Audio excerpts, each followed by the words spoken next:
Hey guys, Trisha from Real Life here, and I'm really excited to show you around this property today. So the property that we're currently in is in an Article 4 area. So please stay to the very end of this video because I'm going to give you the top tips of how to be successful when investing in an Article 4 area. So tip number one when you are investing in an Article 4 area is to get to know your council. So by understanding what the rules are in the area that you're investing in is essential. So what areas are there to avoid because there are too much concentration of HMO already, and which areas there is a lot of demand but just not enough property. So that's the two things straight away that you can understand from your council. Tip number two is to understand when did the Article 4 direction get put in place in the area that you are looking to invest in, because in a lot of respects it could have been quite some time ago when there was a very high concentration, maybe a lot of objections from the neighbours and maybe a lot of ups and downs within that area. But since then things have changed, the population in the area has risen, and therefore now they need to be more suggestible to change. So that's tip number two, is understanding when the Article 4 directive was actually implemented. Tip number three, you must get a fantastic architect and planning agent to work with you in these areas.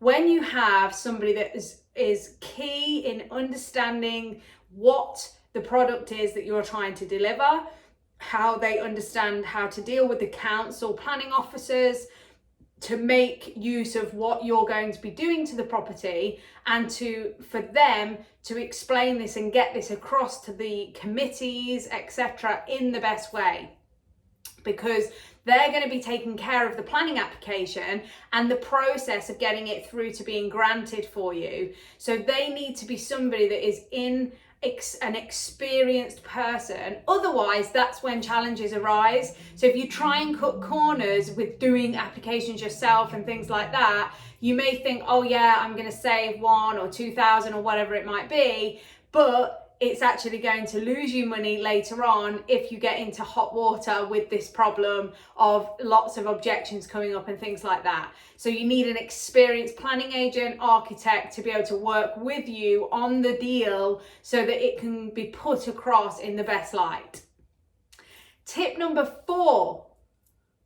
So tip number four is to understand what is currently in your area and gaining satisfactory compliments from the neighbouring properties. So if you can speak to the neighbours, get to know them, send letters through their letterboxes and things to introduce yourself on who you are and what you plan to do to the property, I would suggest having, like, for example, I'm sitting in one of the rooms now and this is fully let out, this property. So I'm literally here getting it ready because we've got tenants moving in tomorrow. So if you can give picture examples of what the kind of quality is that you're going to be providing, explaining what type of tenants, explaining also how you are going to be managing waste maintenance, things like this, and the kind of rules that you're going to be putting in place as a landlord to protect the current neighbourhood that you are going to be converting this property in.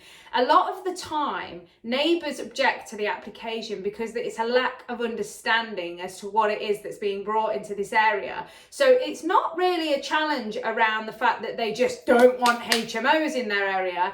It's the fact that they think that it's going to be noisy, students, messy, don't care about the neighbourhood, don't care about the residential families, etc. So educating them is a real essential point. Tip number five.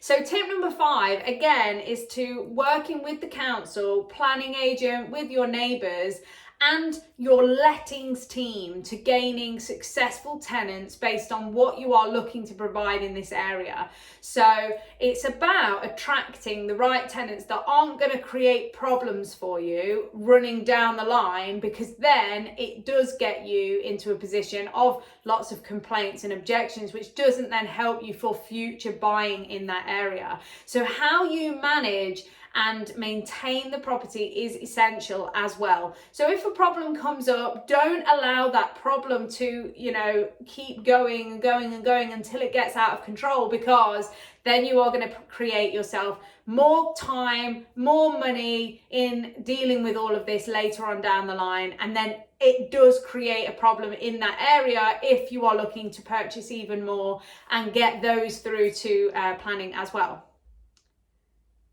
So I'm in currently a property that we had to get sui generis. So it wasn't just converting a current property from a residential status into a HMO. This was actually gaining sui generis planning consent on this property. So this was even harder because it's not a small HMO.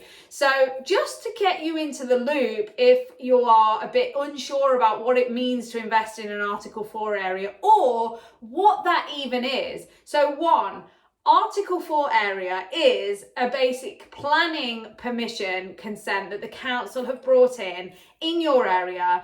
That means that instead of you just being able to purchase a property and turning it into an up to 6-bedroom HMO under permitted development rights, it means if you have 3 or more unrelated individuals renting a property from you, then you must obtain planning permission in an Article 4 area. So if you're looking to change it into a 3, 4, 5, 6, 7 plus property, bedrooms to rent out to HMO tenants, then you must obtain planning permission. So the permitted development rights gets waived, and then you must gain successful planning consent to change the use in that property. So again, it's just about gaining the understanding, like tip number 1, as to what it is that made them bring the Article 4 in the first place, how long ago that was, what you can do to make sure that you've got a good product that you're bringing to them for good reason. So all of these things combined and working with them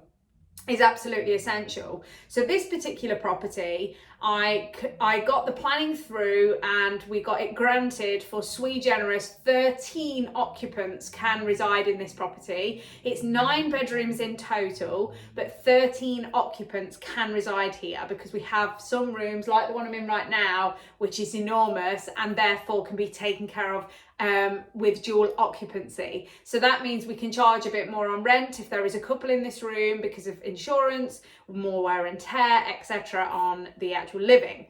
And so to gain that planning, we did go through quite an extensive process to help the HMO officer be satisfied that the property was going to be adequate for the sharing facilities with a nice big communal dining space, which is essential. If you're going to create more bedsit style HMO rooms, then that can have their own amenities like a kitchenette and things like that. We've not done it in this property because it didn't need us to add that in because this area is such a high demand for just our double en suites.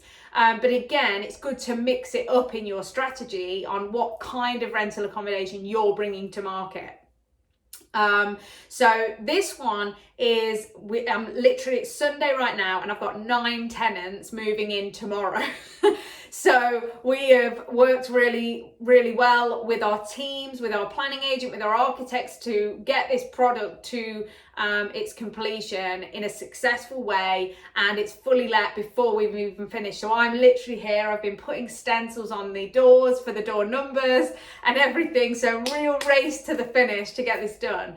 Now, the other good thing about investing in an Article 4 area is the fact that the value in an Article 4 area is very much higher than in a normal area because of all of the things that you must go through to obtain getting a HMO in in an Article 4 area.